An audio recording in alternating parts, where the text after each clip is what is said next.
Afternoon, ladies and gentlemen, boys and girls. We're going to learn now the mimer of Parshas Chukas from 40 years ago. This upcoming Shabbos, then B'li Neder, God willing, next week. We have three memorim in the season of Yud Beis Yud Gimel Tammuz, the festival of the liberation of the Rebbe's Rebbe, previous Rebbe, and it's also his birthday. So we'll do that, God willing. Vayidaber Rabbi v'Gamer Zeis Chukas Hatorah Shetziv Rabbi Gamer. God spoke. And this is, of course, the mitzvah of the purification process through the red heifer that was burned. And God spoke, and he said, this is the statute of the Torah that God commanded. If you do it, you can Rebbe said in Tziyenu, we know the specific lessons learned from our Rabbeim, Maschil Mekut Torah, beginning from the Alter Rebbe and the Lekut Torah, Mashav mitzvahs unemer beis pam havaya. This mitzvah, it says in this verse, it says God's name twice. It says, and God spoke, and this is the statute that God commanded. So it doubles it over. It's also well known, that which we particularly realize and study here, with this detail that it is called the statute of the Torah. This should say this is the statute of the heifer, of the red heifer. For instance, when it speaks about the statute of bringing the Passover offering, it says this is the statute of the Passover offering. We also have to understand the details. Why does the heifer have to be burnt completely? And what is this idea that you also have to pour water that comes from a living wellspring and in a vessel? So now the Rebbe is going to discuss this whole idea, and this is something that we've discussed in the past. The idea that the statute of the Torah, the word for statute in Hebrew is chukah, choik, which has this, it comes from the same root as chakika, which means to engrave. Just like the Torah in its root and its source, there it's considered in letters of engraving. What does that mean? There's the way the Torah is enclosed in letters of writing. Like the sages have said, the Torah, and the Menachem says that the words of the Torah are written with black fire on top of white fire. Interestingly enough, the sages say elsewhere, exactly the opposite. Torah is written with white fire on top of black fire. Sometimes you see different people on the phone, right? They have the black background or the light background. I don't know. That must be something that comes from this. But all this is about the Torah, the idea of writing. Now we're going to see in a moment what that means, because writing conveys many ideas. It's the story that somebody's conveying. It's the actual format and shape of letters. And here we're going to even talk about not just the shape of letters, but the idea of ink on top of another surface. The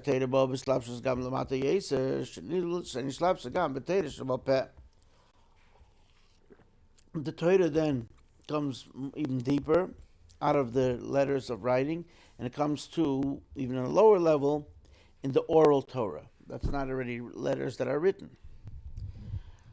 The Torah was given together with its explanation. As Maimonides says in its introduction, the oral Torah has to give the details. That I was going to say that here explicitly, so that we know how to do what it says in the written Torah.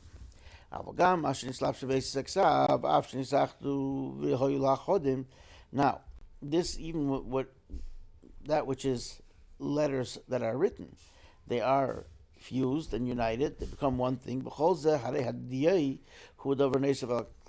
nevertheless, ink is in addition to the parchment that it's written on. So,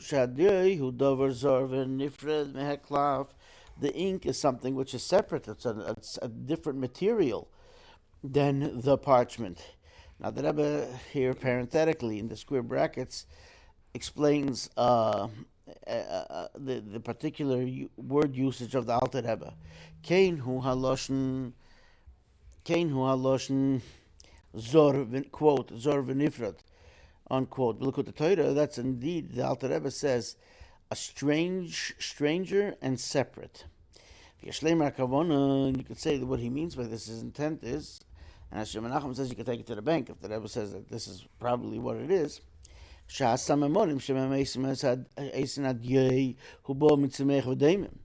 The materials that make the ink come from the vegetable and the mineral. That which grows, the vegetation and mineral. The parchment comes from an animal, from the animal kingdom. So the vegetable kingdom and the mineral in relation to the animal is a stranger and separate. Shaloch and and therefore we can have what's called letters that float, letters that are hovering. Now, usually this is an allegory for saying something which doesn't necessarily make sense, but it's also in a much deeper sense, in the esoteric way. And the idea of letters that have not yet been settled and have not yet accomplished what they are working at, etc., but they're in that flow. They could also be a Megillah that is erased. It's called any writing which is erasable. It's erased, the erasure. And a Sefer Torah that something was erased. So you have, the ink can be then separated. There are many laws about this. Many halachic laws. You can separate the letters from the parchment. So for instance, there are laws in writing a tefillin, a mezuzah, a Torah, and you cannot erase God's name, for instance. So I don't want to get into this too at length now, but there are laws of how you'd have to erase and rewrite, etc., etc. But when something is engraved, for example, letters that are engraved into a stone, and you cannot separate the letters from the stone, because the letters are now part of the stone, part and parcel from within the stone. But in engraving itself, there are also two methods, two ways. But in this Maimer that I was talking about, it doesn't talk about them. Here,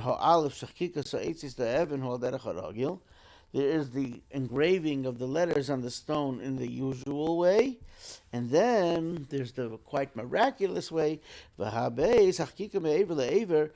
it's through and through. This is, by the way, a miracle that's impossible for us to even imagine properly. This is a total miraculous occurrence, especially since letter we read right to left or left to right. It doesn't matter what language we're talking about. And it says, for instance, the engraving of the letters, the way they were in the tablets of the Ten Commandments, there it went through and through. Now, this miracle is such a miracle because, don't forget, on each side it read right to left.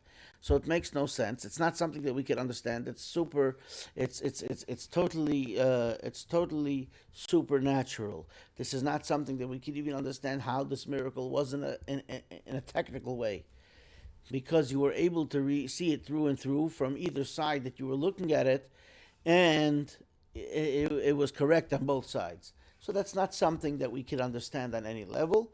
It's just a total miracle. But there is that type of engraving. It was a special thing. It was miraculous. And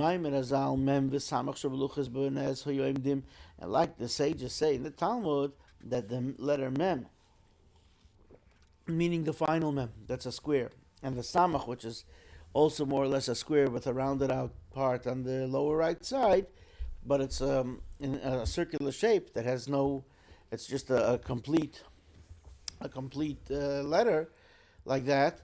they had to be there in a miracle because the middle part of that letter, right, the tube, so to speak, didn't have anything to hang from. When we engrave today in modern time such a letter, you'd have a little something for it to hold, to make the middle part. If you understand what I'm saying here, if I make myself clear. So here it's a complete circle. So what did the stone that still stayed? That stayed in a miracle. It hovered, so to speak. And that was the miracle. So there's, of course, more miracles. So here it's totally fused. The letters are fused totally with the stone in which they are engraved. And it's known that at the place of the engraving, the stone already isn't so shiny anymore, right? Because it has to get engraved. Because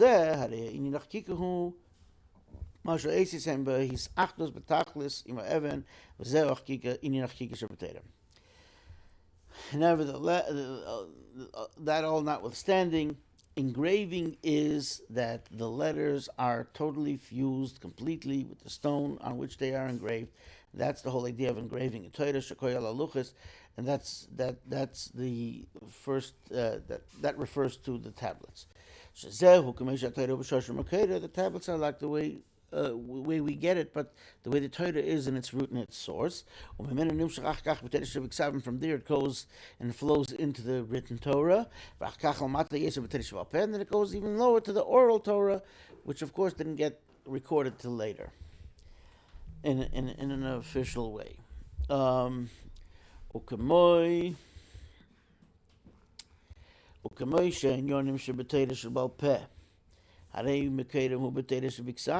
source of everything in the oral Torah is the way it's in the written Torah.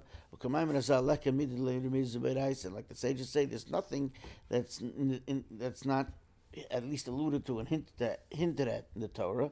And how do we know? Because the verse says, and there's a piece of a verse that can talk about everything. Every Torah idea is all hinted at in the written Torah, even everything in the oral tradition. Now, sometimes you have to look for it. Then, for that matter, taking it up a step, everything in the written Torah is alluded to in the tablets. The part of Torah which is engraved. Like the sages say on the verse referring to the tablets, that they were engraved from each side, and the Talmud expounds on that and says that in the tablets the whole Torah is alluded to. Remember, it only has 620 letters, but nevertheless, everything in Torah is also hinted at in the Ten Commandments. Excuse me. V'hinei ksiv zeis hatera adam. Now, it says in the parsha, this is the instruction of a person, and there, of course, the sentence continues, who wants to purify, etc. But if you take this grouping of words, this is the Torah, it's about man. It also says in Genesis, this is the book of the happenings of mankind. This also tells us that everything that we have in the Torah, we have in ourselves. Every human being, we have this. We are this type of unit. Well, that's how it is over here also. The I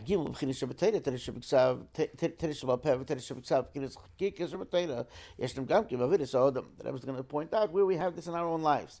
The oral Torah, the written Torah, and the engraved Torah we have in our serving God. Something which corresponds to those three ideas. The Rebbe explains, the oral Torah within the person, the way the person serves God, this is the way they serve God in their actual deeds, in action, in what you do, performance of mitzvahs, etc. That's like the oral Torah. The Kamesha Torah Nasav Yada Achin Shlapshab De'al Sefer, just like the Torah traveled and descended until it was enclosed in words written with ink in a book. And then it gets even more, the particulars come in the oral Torah that expounded it and explained it. The person serving God, in order for his service to be actual deeds that he does, the person has to descend and come to the world of action. You can't just sit around, you got to do something. In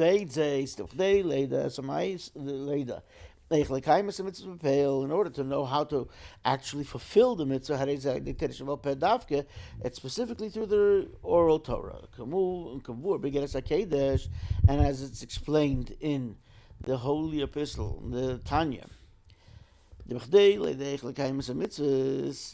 order to know how to fulfill the mitzvahs, you can't know this from the written Torah, right? It says, and you shall write this, you should tie this for a sign on your hand. How do you do that? We know it's tefillin, but that's all explained in the oral Torah. So in order to know, you can't know it from the written Torah. It's specifically necessary to have the oral Torah to tell us, dafke, and within the oral Torah itself, there's the discussion part, the Talmudic part, and then there's the halachic ruling. You need to know the halachic ruling to know actually how to do the mitzvah.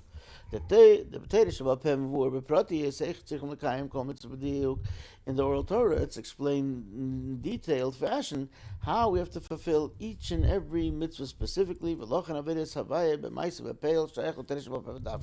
and therefore serving God, the actual things that we do, performance of mitzvahs, is connected specifically to the oral Torah.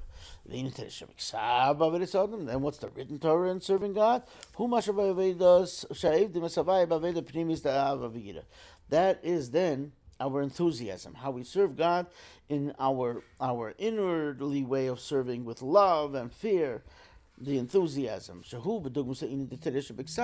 That's like the written Torah. Just like written Torah, the letters fuse with the parchment, they become one. That's how the service of God, with the love of God, the fear of God, that comes through this performance of serving God, the person is then united and fused with God. More than that, this inner way of serving with love and fear of God, its source is the written Torah. Like it says, Shema Yisrael Havai Elokeinu Havai Echad. Hear, O Israel, the Lord our God, the Lord is one. And then it says, and you shall love. This part of the love of God, it's specifically connected to the written Torah. Now, this is just a caveat, of course, that is also expounded on in the oral Torah. But the idea, the basic of it is this idea of the enthusiasm. It's already not that's connected with every mitzvah, the love of God. It may be its own mitzvah, but it's also part of our relationship the whole time. And now with the third level, this idea of the engraving, what is that in the service of the person to God? Take out the yellow highlight markers. That the serving God is engraved in each and every individual Israelite believer in their heart. You cannot separate them. Just like the Rambam writes, Kol ha-mitzvahs, everybody by nature wants to do all the mitzvahs. Things get in the way. There are obstacles. There are hindrances. There are things that might try to influence us not to. But everybody deep down wants to do all the mitzvahs.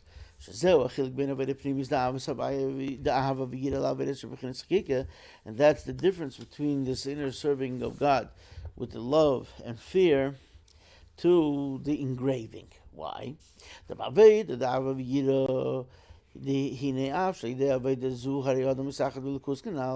serving with love and fear, even though the person unites with God, as we said, with this love. But nevertheless, it's still two entities.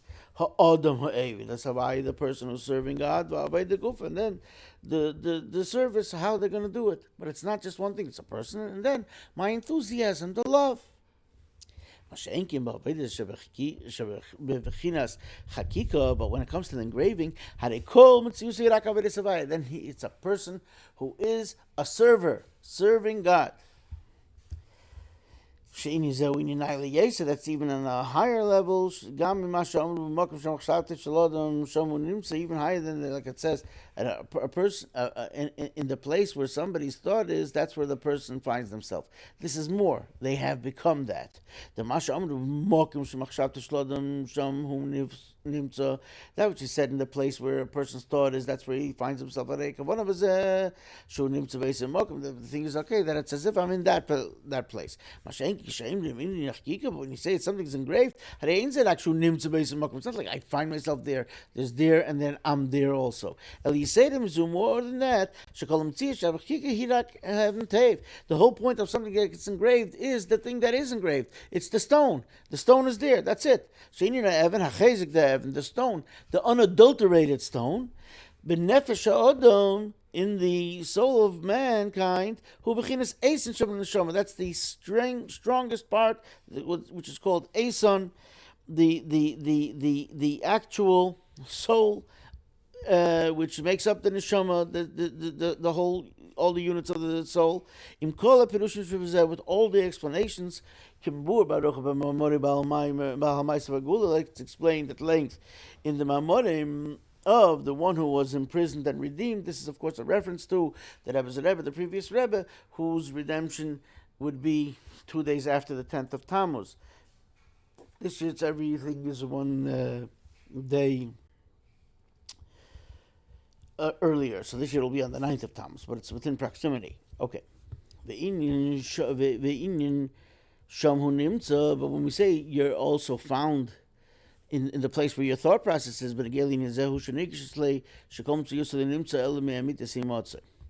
now, in this particular thing, when a person is now engraved, and that's, so what do you mean that's where your thought is? You really are able to perceive and feel that your whole existence only exists from the truth of the truest existence, the Creator. This is, of course, paraphrasing the Rambam, the beginning of the Rambam, and like we've said several times already, that this was in the few months after the first siyum of the first year when they began studying Rambam.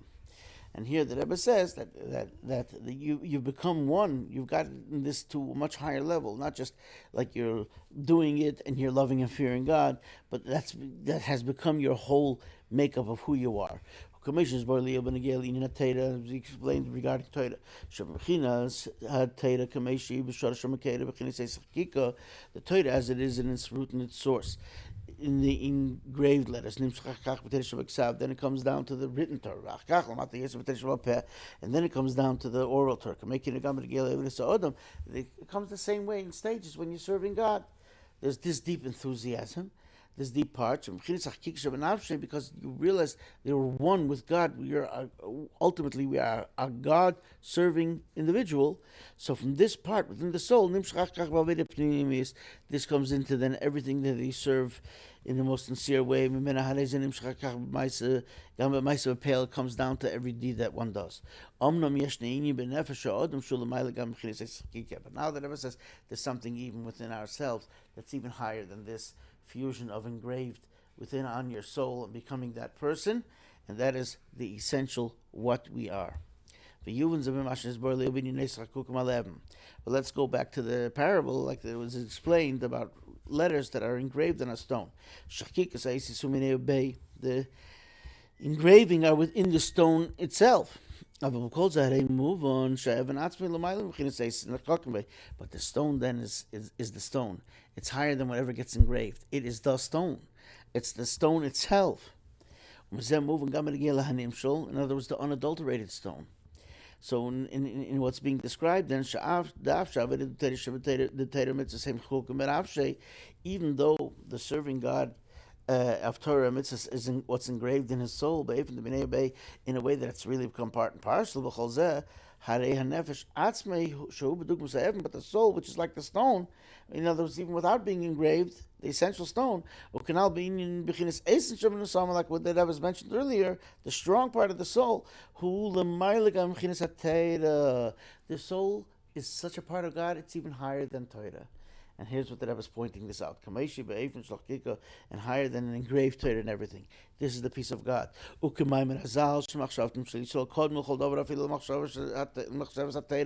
Like the sages teach in the Medrash, etc., and expounded on Chassidus, and we've said many times that God thought about Israel, the Israelites, and that came first before any thought, even Torah.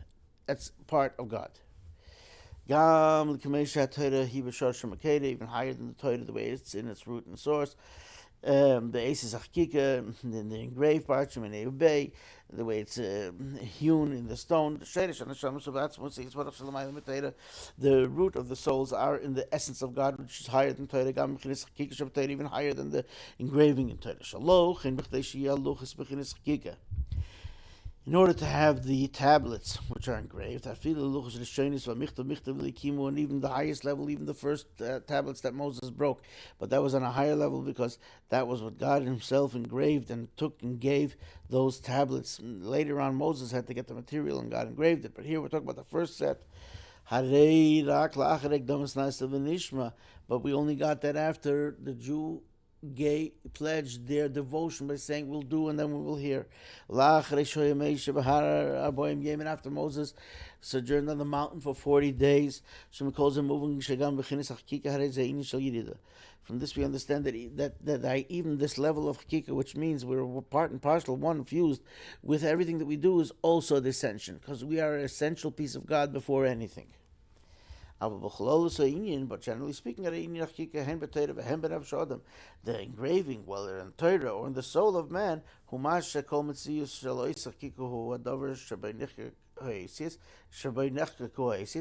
is illustrative of the fact that we are all one unit of, and our existence is the letters that are hewn and engraved on what they are engraved, whether the Torah or on the soul. So that shows the product. But there's a deeper source, even higher than that. And that's why it says this is the statute of the Torah.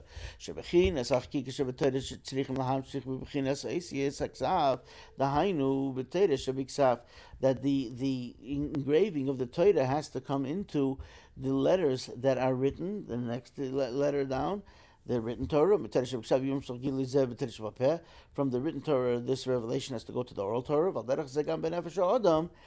Similarly, also in the soul of man, when we have this level, the engraving within the soul, this has to come down to the way we serve God in our faculties, in our inner faculties. From our inner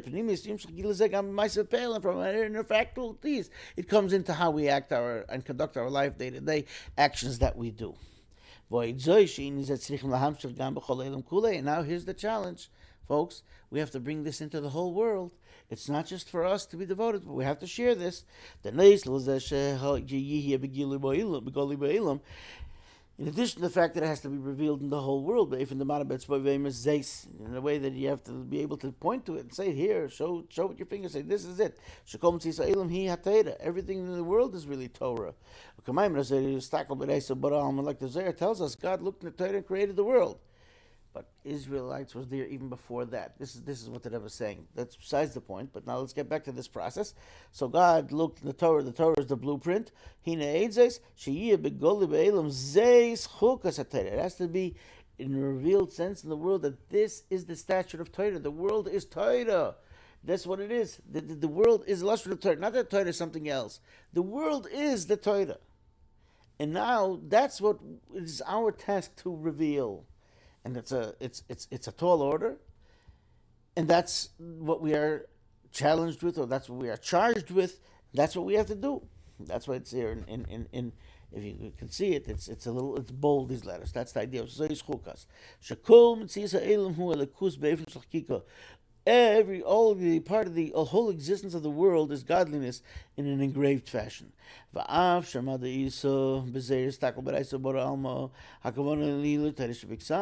even though, if you want to get technical, so that which the Zohar says that God looked in the Torah and He created the world, it's a reference to the written Torah, and like the Zohar continues there by saying that the Zohar points out the examples. It says in the Torah, and God said, "Let there be light." God looked into that word, and created the light.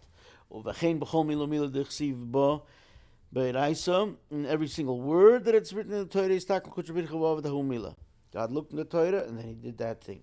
Let there be light in every word. All this is in the written Torah, but nevertheless, the Rebbe is saying that this is in all aspects of Torah. The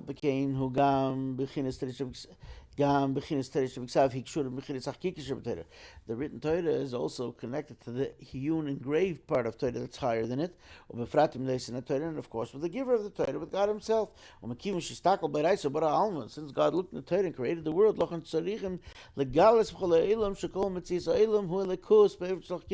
therefore we have to, it's our job to reveal in the whole world that the whole existence of the world is godliness in a way of engraving. And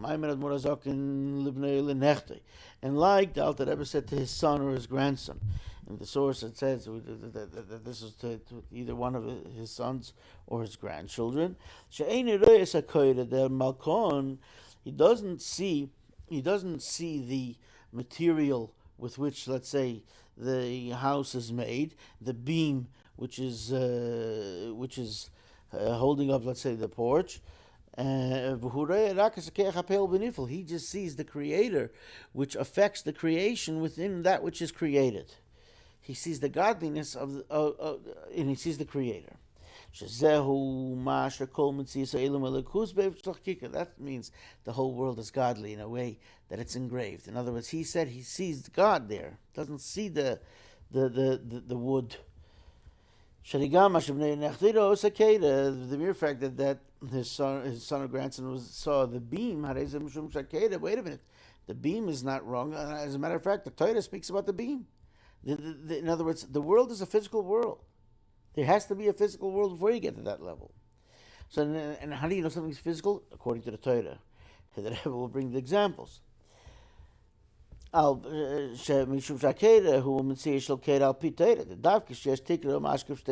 instance, if you have a ceiling with a lintel and two doorposts, then you have an obligation to put up a mezuzah. It has to be a certain size, the room. It can't just be a closet. Then you can fulfill the mitzvah mezuzah. But in order to see that the Creator created something, the action of the Creator in the creation, you still don't have to put up a mezuzah. In other words, you could just see something tiny, see godliness, and that's it. But there's not a mitzvah to be performed. There has to be, there's an amount, there are limits, there's their framework. Pun intended. The same thing regarding eating. Like we learned this in the Maimer a few weeks ago. In order to have to bench, you have to eat enough. It's called a shear, an amount. Like it says, and you will eat and you'll be satiated, and then you'll bless. So to make the bracha before you eat, that's even on the tiniest, minutest amount. You also have to make a blessing on smelling, something that the soul has benefit, but not the body. But regarding the after blessing, there has to be an amount, but actually, and like we learned that previous mimer, they make sure you have the amount of an olive, the amount of an egg that obligates you to make the after blessing. But that's an amount, even if it's a smaller amount than original. But there has to be this amount, a measured out amount. The same thing with the beam. There has to be an amount. How the size of the room, the size which is made up with building material. Therefore, the beam is an existence according to Torah, which has dimensions, and they're a mitzvah that can be performed if it's the proper dimensions. Nevertheless, the Alter Rebbe said, I don't see the beam. He said he's only able to see the power of the affector in that which is being affected, meaning God. Because he got to that level that the whole world, the whole existence of the world was godliness in an engraved human fashion. That's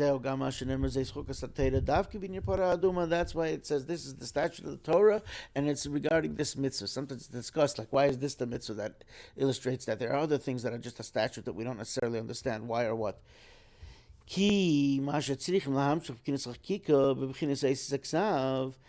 Because we have to draw down from this idea of that level where it's engraved into the idea of the letters that are writing. In other words, the next part of Torah. You see this in a revealed sense in the red heifer. Why here? That it close called the whole Torah is rooted in the first two commandments of I am the Lord your God, and you should not have any beside. That's why number one, that's why we heard these two commandments of I am the Lord your God, and you shouldn't have any other from the mouth of the Almighty, from God. We heard it. That represents veering away from evil. That's not to have something. And asaytev, to do good. All the positive mitzvahs are rooted in I am God, your God. All the negative is, and you shouldn't have anything else. The I am God, your God includes all 248 positive mitzvahs. And you should not have any God besides. That includes all 365 negative commandments. Meaning, it's in a revealed sense in the red heifer. The burning of the heifer, of the cow, is the idea of the approach, of going forward. The and the idea of placing upon it the living water within a vessel, that's the return. Everything has balance. There's what you go out and approach, and there's a retreat or drawing back. We see this specifically in an open way in the red heifer. Why? All the mitzvahs either have something that you got to do or don't do, veering away from evil, or some are connected with doing the right thing, good thing, a positive thing. The red heifer has both. Now there is some mitzvahs that, like for instance, eat matzah is automatically not eating chametz. It's two different mitzvahs, but here there's more than that I was pointing out. Here's the piece that you have to do to burn the heifer. That's the pursuit. The bringing it, drawing it down. To place the living water on the ashes in a vessel. You have to both be together.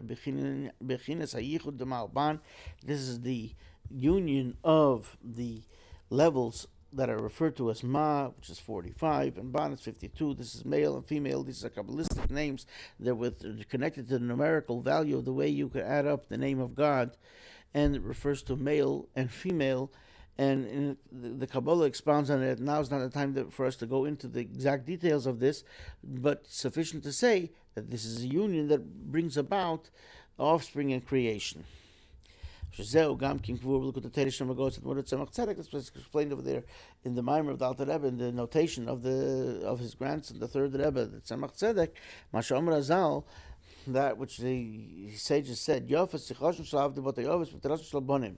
learned about this at length earlier, several months back, that the Torah endears the talk of the servants of the patriarchs more than the details of the instructions of the Torah of the children.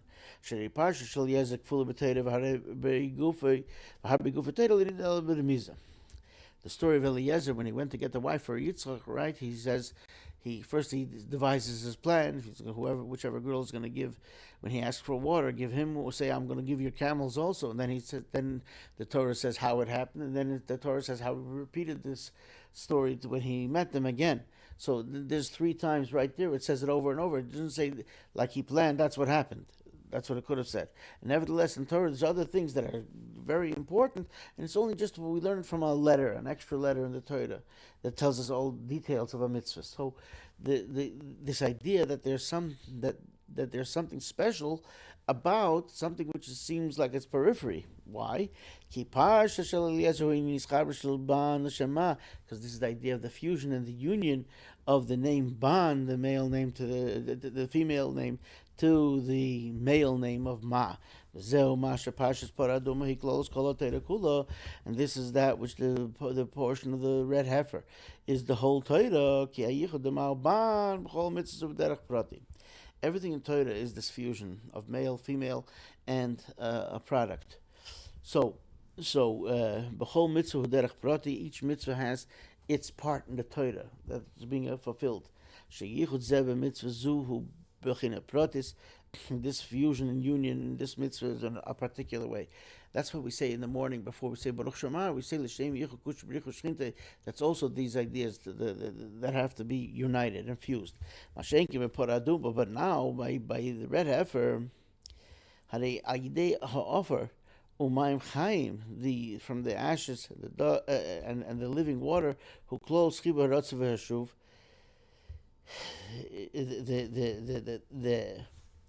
And maybe it would say Heifer, which is ashes, to be similar to offer. Abraham said offer of Heifer. That's a separate discussion. The words are a little different for dust and for ash. But the living water was mixed with the ashes of the red heifer, and that's the idea of the fusion, harotzi v'shuv, of the pursuit and the bringing it down. Rotzi v'shuv shezehu inyan yichud ma'oban. This is the idea of the fusion and the union of the ma and the ban, the male and the female, that these aspects within God Himself. And that's also regarding the match of Isaac and Rebecca. They're also the idea of this union of ma and ban, these letters of God's name, and for all time. And that's why this is connected in here, even though it's not that parsha right now, but it's that idea, and he brought it out for all of us more than his father Abraham and his son Jacob. And as a matter of fact, he of course only had one wife. And this will be in a revealed sense in the future to come. When Mashiach comes, it says that we'll say to Yitzchak, "You are our father." He'll be like the primary father, not Isaac, not Abraham, which is the first and older one. So that, and he also represents severity, which tempers flow, but it's also something in and of itself, strength.